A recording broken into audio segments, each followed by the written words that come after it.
Praise the Lord. Welcome to journey with Jesus. ప్రియులారా, ఈ వీడియోలో మనము ఇరానీయులకు మరి ఇజ్రాయేలీల పైన అంత ద్వేషం ఎందుకు, మరి వీరిద్దరి మధ్యన ఉన్న గొడవకు, కాన్ఫ్లిక్ట్కు అసలు కారణం ఏమిటి, అసలు ఆరంభం ఏమిటి అనేది బైబిల్ వచనాల ఆధారంగా మనం ఈ వీడియోలో తెలుసుకునే ప్రయత్నం చేద్దాం.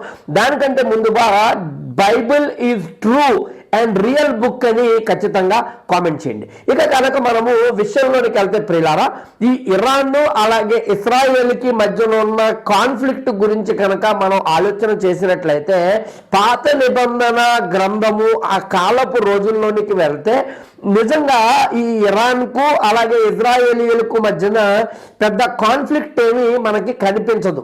అయితే ప్రియులారా, మనం గమనించినట్లయితే ఇప్పుడు ఇరాన్ ఏదైతే ఉందో అంతకు ముందు పర్షియాగా ఉండేది.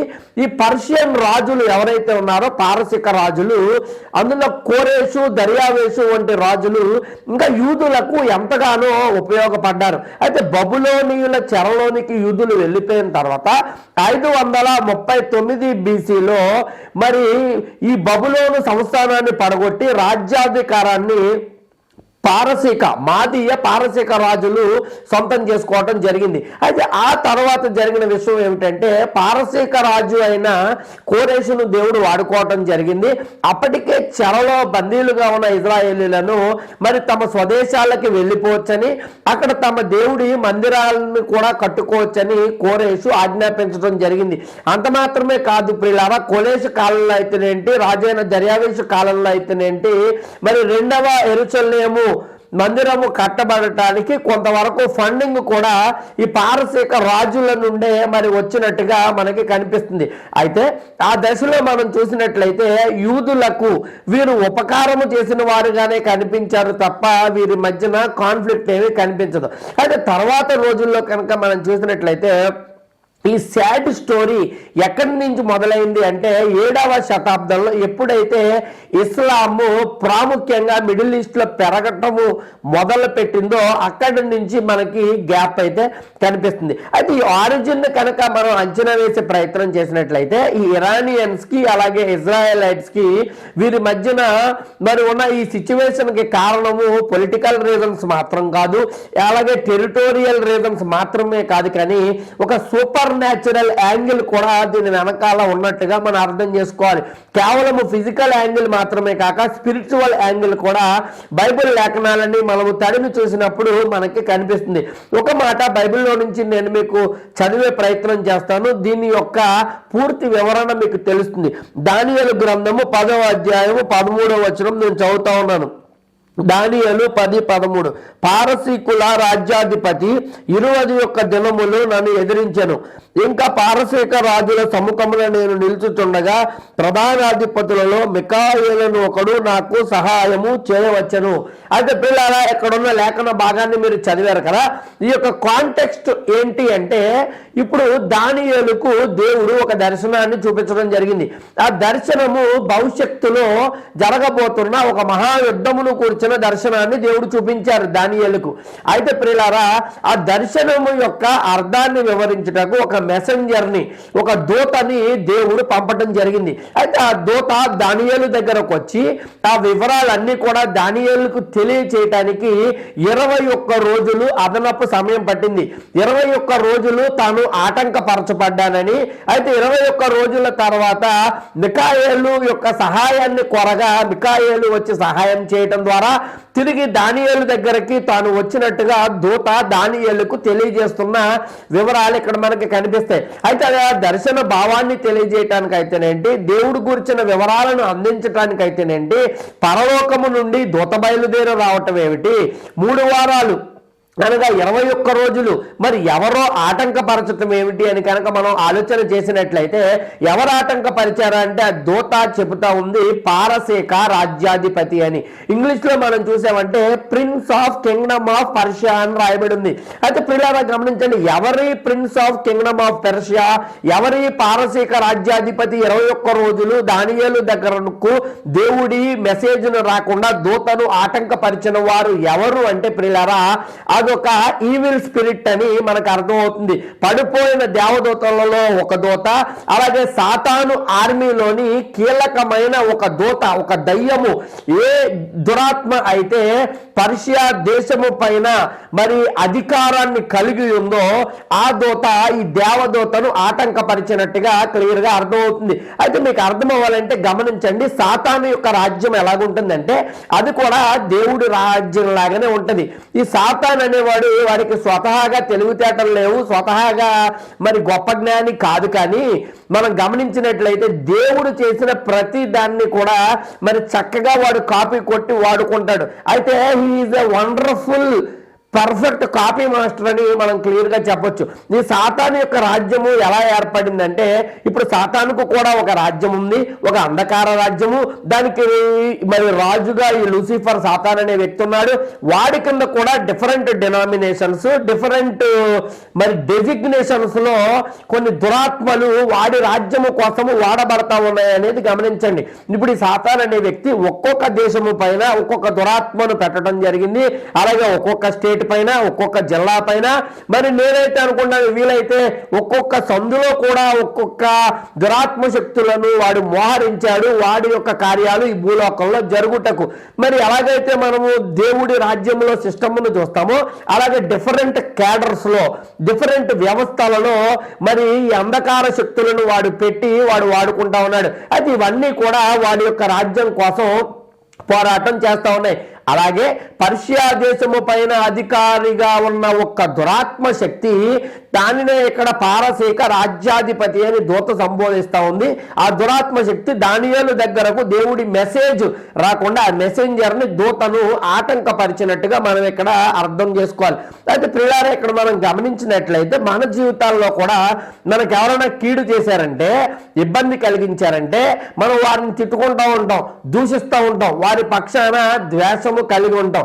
అయితే మనల్ని ఎవరైనా ఇబ్బంది పెట్టాలని చూసినా, మనల్ని అణగత్రొక్కాలని చూసినా కేవలము వారు అది చేసినట్టు కాదు, కానీ ఒక దురాత్మ వారిని ప్రేరేపించి మన మీదకు ఉసిగొలిపి మనల్ని ఇబ్బంది పెట్టాలని ఆ కార్యము చేస్తున్నట్టుగా మనం అర్థం చేసుకోవాలి. అందుకే ఎఫెసీ పత్రిక 6వ అధ్యాయము 12వ వచనం మనం చదివినట్లయితే పౌలు భక్తుడు చెప్పారు, మనం పోరాడునది శరీరులతో కాదు కానీ వాయుమండలాధిపతితో మనం పోరాడుతూ ఉన్నాము అన్నారు ఆయన. ఆకాశమందున్న అంధకార శక్తులతో పోరాడుతూ ఉన్నాము, దురాత్మ సమూహాలతో మనము పోరాడుతూ ఉన్నామని పౌలు భక్తుడు చెప్పడం జరిగింది.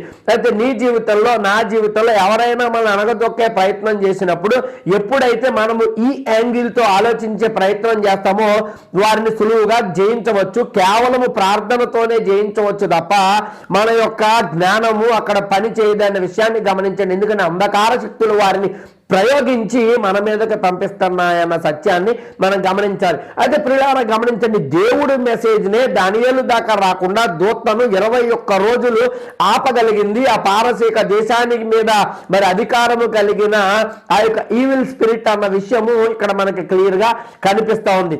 అయితే ఇప్పుడు ఈ ఇరాన్ కు, అలాగే ఇజ్రాయెల్కు, ఈ పారసీకులకు, అలాగే ఈ యొక్క దేవుని ప్రజలకు మధ్యన కనిపిస్తున్న ఆరంభపు కాన్ఫ్లిక్ట్ ని ఇక్కడ మనం చూస్తా ఉన్నాం. ఇది కేవలం న్యాచురల్ కాన్ఫ్లిక్ట్ కాదు, కానీ ఒక సూపర్ న్యాచురల్ ఎలిమెంట్ దాని వెనకాల ఉందని, దేవుని ప్రజలను ఇబ్బంది పెట్టడానికి అంధకార దురాత్మ శక్తులు మరి ప్రయత్నం చేస్తా ఉన్నాయి అనేది ఇక్కడి నుండి ఆరంభమైనదని మనం క్రిస్టల్ క్లియర్ గా తెలుసుకోవచ్చు. ఇప్పుడు కొంచెం ఫ్లాష్ బ్యాక్ లోకి వెళ్లే ప్రయత్నం చేద్దాం. అసలు ఇరానీయులు ఎవరు అని కనుక మనం ఆలోచన చేసినట్లయితే, షేము యొక్క కుమారులలో ఒక కుమారుడి పేరు ఏలాము. అయితే ఆ ఏలాము యొక్క సంతతి వలస వచ్చి ఈ ప్రాంతంలో సెటిల్ అవడం జరిగింది. అందుకనే ఆ పర్షియాను ల్యాండ్ ఆఫ్ ఏలాం అని కూడా పిలిచేవారు. బైబిల్ గ్రంథంలో కనుక మనం చూసినట్లయితే కొందరు ప్రవక్తలను దేవుడు వారి నోట ఈ పర్షియాకు ఏం జరుగుతుందో కూడా ప్రవచింపజేశాడు. అందుకనే బైబిల్లో డిస్క్రిప్షన్ రాయబడి ఉంది.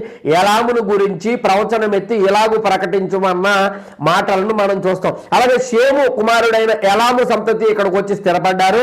అలాగే యాపేతు కుమారులలో ఒకడు, వాడి పేరు మాదాయ్. ఈ మాదాయ్ అనే వ్యక్తి, అతని యొక్క సంతానము కూడా ఈ ప్రాంతానికి వచ్చి స్థిరపడటం జరిగింది. అయితే వీరు ఇరువురి సంతానం యొక్క కలయిక, వీరు స్థిరపడిన విధానము, వీరందరూ కలిసి ఏలామీయులుగా అలాగే పర్షియన్స్ గా పిలువబడ్డారు అనేది గమనించండి. అర్థమైంది కదా. ఒకటి షేము కుమారుడైన ఏలాము, రెండవది యాపెతు కుమారుడైన మాదయ్. అందుకే దీనిని మాదీయ పారసీక రాజ్యము అంటారు. ఇంగ్లీష్ లో మెడో పెర్షియన్ కింగ్డమ్ అని పిలవటము జరిగింది. అయితే పిల్లారా గమనించండి, ఈ పర్షియా అనేది ఇప్పుడు మనం చూస్తూ ఉన్నాం కదా. ఈ రోజుల్లో మనం చూసినట్లయితే ఇరాన్, ఆఫ్ఘనిస్తాను అలాగే పాకిస్తాను, ఈ 3 భూభాగాలు కలిపి పూర్వపు రోజుల్లో పర్షియా అని పిలిచేవారు. తర్వాత కాలంలో అది 3 దేశాలుగా విడిపోయింది. ఇప్పుడు ఇరాన్ గా, ఆఫ్ఘనిస్తాన్ గా అలాగే పాకిస్తాన్ గా ఈ 3 కలగలిచిన ప్రాంతాన్ని పర్షియా అని పిలిచేవారు. అయితే పిల్లారా, ఈ ఇరాన్ అనే పేరు ఇరానియానా అనే యొక్క ఆరియానా అనే యొక్క నేము నుండి ఇరాన్ అనే పేరు రావటం జరిగింది. అయితే అందుకనే హరియానా అంటే అర్థం ఏమిటంటే ల్యాండ్ ఆఫ్ ది ఆరియన్స్ అని అర్థం. మన అందరికీ బాగా తెలుసు ఈ ప్రాంతంలో ఆరియన్స్ ఒకప్పుడు నివసించేవారని. అందుకని హరియానా అనే పేరు నుండి ఇరాన్ అనే పేరు డెరైవ్ అవుతున్న విషయాన్ని మనం గమనించాలి. అయితే ఇరాన్ అనేది ఎలా వచ్చిందో నేను మీకు చెప్పాను. ఇజ్రాయేల్ దేశం ఎలా వచ్చిందో నేను మీకు చెప్పక్కర్లేదు, మీ అందరికీ బాగుగా తెలుసు. అయితే ఇప్పుడు ఫ్లాష్ బ్యాక్ ను విడిచిపెట్టి మెయిన్ స్టోరీలోకి మళ్ళా వద్దాం. అయితే ఇక్కడ మీరు గమనించండి, క్లియర్ గా వీరి ఇరువురి మధ్యన కాన్ఫ్లిక్ట్ ఎక్కడ మొదలైందంటే దానియేలు 10:13 ఆ విషయాన్ని మీకు నేను వివరించడం జరిగింది. అంధకార రాజ్యాధిపతి, మరి ఆ పర్షియా దేశం మీద అధికారిగా ఉన్నవాడు దేవుడు మెసేజ్ ని అడ్డగించిన వివరాన్ని అక్కడ మనం చూసాం. అయితే ప్రియులారా, ఈ ఈవిల్ స్పిరిట్ ఏదైతే ఉందో అది నేటికి యాక్టివ్ గా ఉన్నట్టు క్లియర్ గా మనకి అర్థమవుతోంది. ఇప్పుడు ఇరాన్కి ఇజ్రాయెల్కి మధ్యన ఉన్న ప్రాబ్లం ఏంటి అని కనుక మనం చూసినట్లయితే మనం చాలా రీజన్స్ చెప్పొచ్చు. ఈ ఇరాన్ను ఇజ్రాయేల్ వ్యతిరేక శక్తులకు ఫండింగ్ చేస్తూ ఉంది. హెజ్బుల్లా, హమాస్ వంటి వారికి అదే ఫండింగ్ చేస్తూ ఉంది, అదే ఆయుధాలు సప్లై చేస్తూ ఉంది. వారి వెనకాల వెన్నుదన్నుగా ఇరాన్నే నిలిచిందని మనం చెప్పొచ్చు. కానీ ఏదైతే ఒక ఈవిల్ స్పిరిట్ ఇక్కడ దానియేలు 10:13లో దేవుడు మెసెంజర్ని ఆపిన సందర్భాన్ని మనం చూసాము, అదే ఈవిల్ స్పిరిట్ ఇప్పటికీ యాక్టివ్ గా ఉన్నట్టు మనం అర్థం చేసుకోవాలి. ఇజ్రాయేలీల మీద ఇతర జనాంగాన్ని అది ప్రేరేపిస్తా ఉంది. వారి మీదకి లెగుసులాగున అనేక మందికి ఆర్థిక సహాయం ఏమిటి, మరి ఇతర సహాయాలు కలుగుటకు అది ప్రేరేపించి ఆ కార్యాలన్నీ కూడా చక్కబెడతా ఉంది అనేది మనం క్లియర్ గా అర్థం చేసుకోవచ్చు. అందుకే ప్రియులారా, ఒకప్పుడు ఇరాన్ లో క్రిస్టియన్ పర్సిక్యూషన్ అనేది, క్రైస్తవులను విచ్చలవిడిగా చంపడం అనేది కూడా చోటు చేసుకున్న విషయాన్ని మనం గమనిస్తా ఉన్నాం. ఒక పక్క నుంచి క్రిస్టియన్ పర్సిక్యూషన్, ఒక పక్క నుంచి మరి ఇజ్రాయేలుకు వ్యతిరేకంగా వారు ప్రతి దశలోనూ అడ్డుకోవటము, ఈ కార్యాలన్నీ కూడా మనకు ఇప్పుడు జరుగుతున్న ఇరాన్ అలాగే ఇజ్రాయేల్ మధ్యనున్న ఈ వివాదానికి కేంద్ర బిందువుగా కనిపిస్తా ఉన్నాయి. కానీ అప్పటి దానియేలు కాలంలో నేను చెప్పిన పారసీక రాజ్యాధిపతి, prince of kingdom of Persia అనే ఈ దురాత్మ శక్తి ఇప్పటికీ యాక్టివ్ గా ఉంది. కార్యకలాపాలన్నీ కూడా జరగటానికి అదే కేంద్ర బిందువు అని మనకు క్లియర్ గా అర్థమవుతుంది. కాబట్టి ప్రియులారా, ఇది ఇక్కడ ఉన్న వివరము. అసలు వీరిద్దరి మధ్యన ఉన్న కాన్ఫ్లిక్ట్ కు, వివాదానికి ఆరంభము ఈ దానియేలులో నేను చెప్పిన వివరణ విషయాలు అవి ఇప్పటికీ కూడా కొనసాగుతున్నాయి. అయితే దేవుడు కొంతకాలమే అనుమతించాడు, కొంతకాలమే ఈ కార్యాలు జరుగుతూ ఉండగా దేవుడు చూస్తా ఊరుకుంటాడు. కానీ గమనించండి, అంతములో జరగబోయేది ఖచ్చితంగా ఇజ్రాయెల్ విల్ రైజ్, ఖచ్చితంగా క్రిస్టియన్స్ విల్ రైజ్. ఈ 2 విషయాలని మీరు గమనించండి. ఇజ్రాయేలునైతేనేంటి, క్రైస్తవులనైతేనేంటి దేవుడు లేవనెత్తబోతా ఉన్నాడు. వారిని అధికులుగా దేవుడు ఈ ప్రపంచానికి చూపించబోయే కాలము త్వరలో రాబోతా ఉన్నది అనేది గమనించండి. కాబట్టి ఈ వీడియోలో అసలు ఈ జరుగుతున్న తంతంతటికి కూడా కేంద్ర బిందువు, దీని వెనకాల ఉన్న స్పిరిచువల్ సూపర్ న్యాచురల్ యాంగిల్ ని మీ ముందుంచే ప్రయత్నం చేశాను. మీ వీడియో మీకు నచ్చింది అని నేను నమ్ముతున్నాను. అలాగే మరి ఈ ఇరాన్ గురించి ఇంకా మీరు విషయాలు తెలుసుకోవాలంటే భవిష్యత్తులో జరగబోతున్న ప్రవచనాలు, అసలు ఇరాన్ ఎలా ఏర్పడింది, ఫస్ట్ నుంచి లాస్ట్ దాకా హిస్టరీ క్రిస్టల్ క్లియర్ గా మీరు ఊహించినటువంటి మరి మర్మయుక్తమైన విషయాలు తెలుసుకోవాలంటే 2-3 వీడియోస్ ఇంతకు ముందే చేయటం జరిగింది. వాటిని పైన ఐకార్డ్స్ లో ఇచ్చాను. ఇప్పుడు వీడియో ఎండింగ్ లో, ఎండ్ టైటిల్స్ లో కూడా ఇచ్చే ప్రయత్నం చేస్తాను. ఆ వీడియోలు కూడా మీరు చూడండి. ఈ వీడియో మీకు నచ్చిందని నేను నమ్ముతాను. లైక్ చేయండి, షేర్ చేయండి, మిలియన్ సోషల్ కామెంట్స్ రూపంలో ప్రయత్నం చేయండి. మానక మా పరిచయం కోసం ప్రార్థించండి. దేవుడు మన దేశంలో దీవించును గాక. ఆమెన్.